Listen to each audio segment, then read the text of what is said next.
Aloha, aloha, aloha. Thank you, ladies and gentlemen, for taking time to watch this video. My name is Brent from iofsuccess.com, and the Daily Cash Flow video game is being played at home. The reason why you don't see me in this video is because I don't have a beautiful background for you, so I just decided to do something different today and completely leave me out of this, and we're going to bring some Get the Deed real estate investing info in.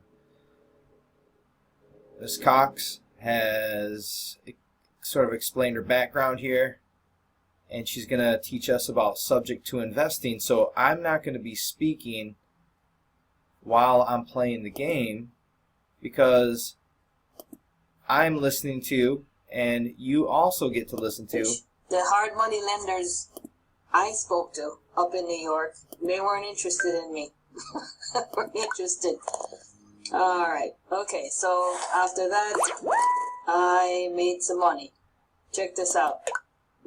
This is my third year, wasn't my first year. I didn't get off the blocks running. My first year, I think I made like 60,000. Second year, I think I made something like about 100, and then now I made 200. It's actually 250, but anyway, it's okay. All right, so it changed my life completely. All right, so let me show you some of the deals that I've worked in New York, in California. So that's where I am right now, California. And I went wild when I came here. I just took over anything I could find, because in New State, I wanted to prove that I could still do things, right? And basically what I'm doing now, I'm trying to do some projects, trying to take over some apartments and work it that way. All right, so what is subject to investing? The seller deeds you the property. You become the new owner, the loan remains in the seller's name, and you take over payments. End of story. That's it. That's all. That's all it is.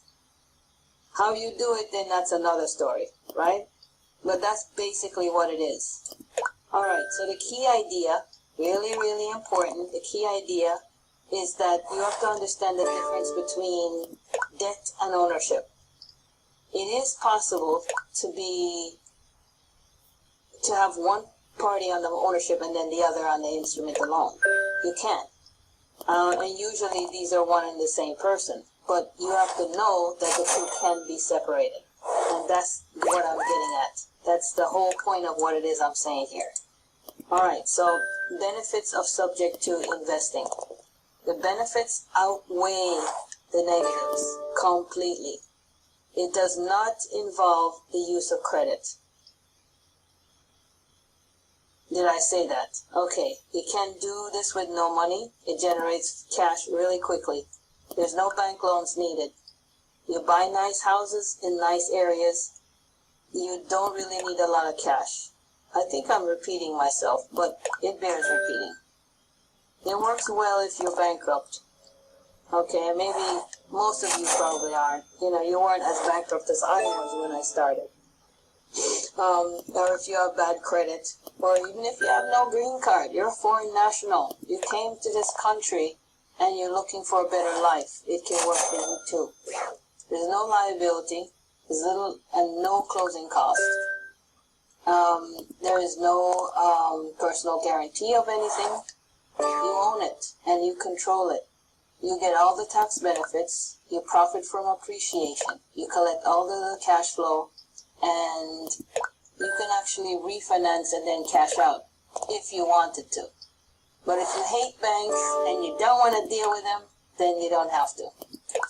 Alright, so what about the due on sale clause? Most mortgages have them, right? Yes, they are there to protect the lender.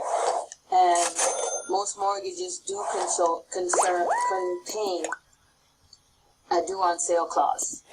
The lender has the right to call the loan due in the event of a title transfer. So if you sell the property, they can call the loan due. But do they? Not really. none of the deals that I have done, and I've done plenty of deals, none of them ever called the loan due simply because I took over the property. Actually, I've seen where they called the loan due when I wasn't there yet. They called the loan due because it was a foreclosure. They're calling the loan due. They're saying, look, I'm taking the property from you because what? You're not making payments. So that's the only time they actually do that. All right, so you're asking me, Alicia, is subject to illegal or what? No, it's not. Subject to is on the HUD settlement statement. I'll show you where it is. It might trigger a due on sale clause, but it is not illegal. The lender can call the loan due, and I show you how you can actually avoid all that. But you have not committed fraud, by the way, just by taking over a property subject to. You have not committed fraud. You need to use disclosures, though. I call them CYA. Well, you've heard of that before. Cover your assets letters. You know, where you get the seller to sign. Okay. The important thing, though, I also want to say is that if you're going to talk to an attorney, right, make sure you talk to a real estate attorney. Or at least an attorney that understands these kinds of deals. All right. Here is the HUD. I kind of like copied it wrong, but you get the idea. This is part of the HUD that's on, I think, the first page. And it's talking about existing loans taken subject to. That's on line 203 on the HUD settlement statement. And it's also on line 503. Existing loans taken subject to. And I'll show you my settlement statements, by the way, of the deals that I took over. And I HUD on these. These HUD are done. And it shows exactly where the deeds, the loans are taken subject to on my HUDs. Alright. So why would a seller sell subject to? They must be motivated, let me tell you that. And I won't lie to you, they gotta be motivated. Because if you went to your aunt right now, she's doing real well and she's not interested in selling her house, or maybe she's selling it with a realtor, and you went to her and you said, I'll take it over subject to, she's probably going to say, no, son, not interested.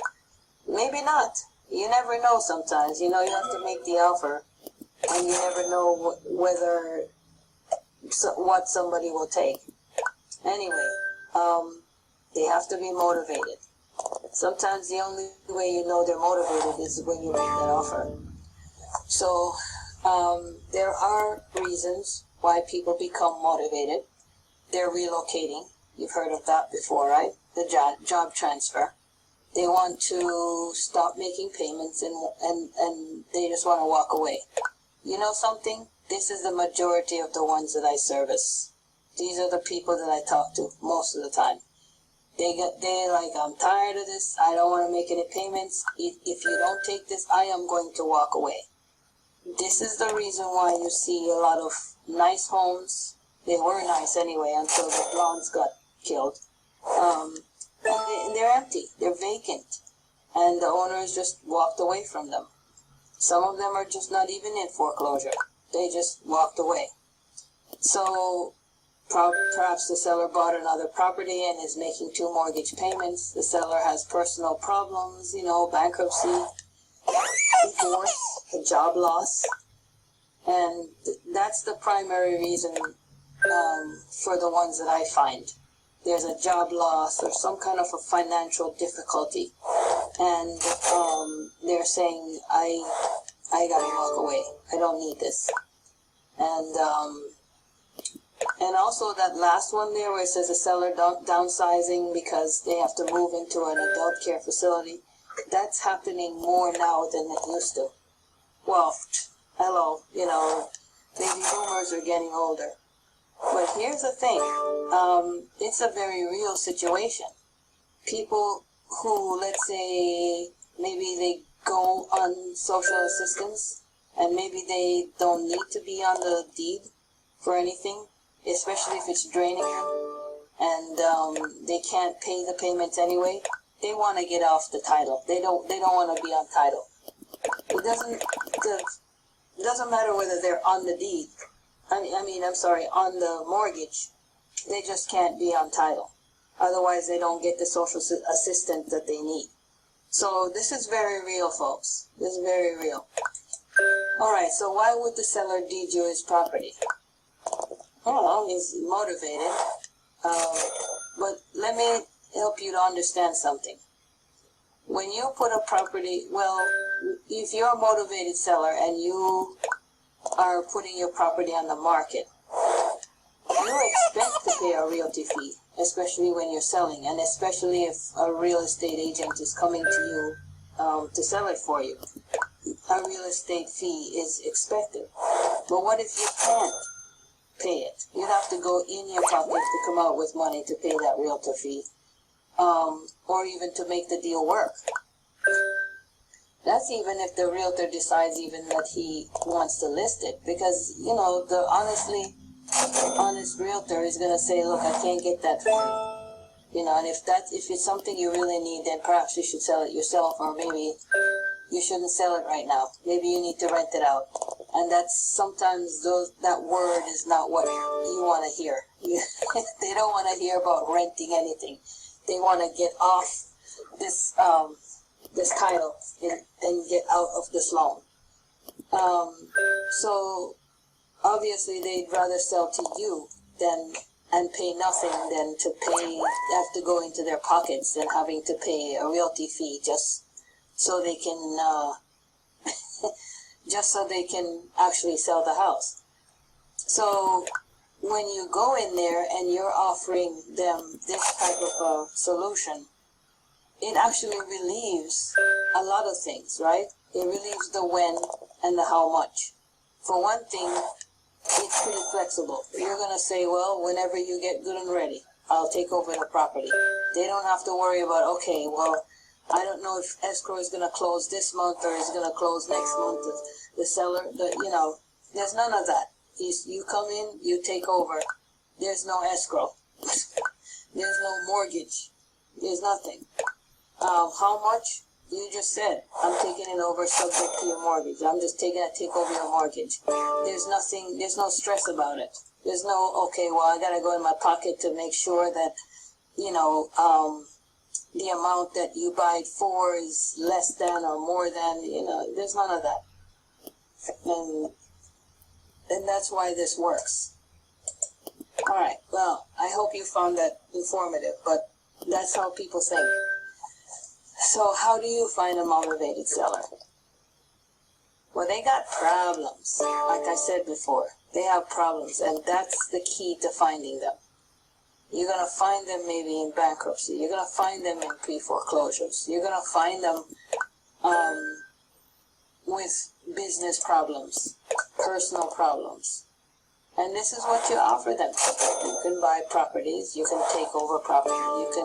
You can buy distressed property. And you approach them with that idea. And that's exactly what I did, basically. I offered fast settlement. I said, I'll buy the property now.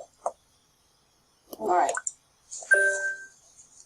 So some of the sources where you can find motivated sellers are here.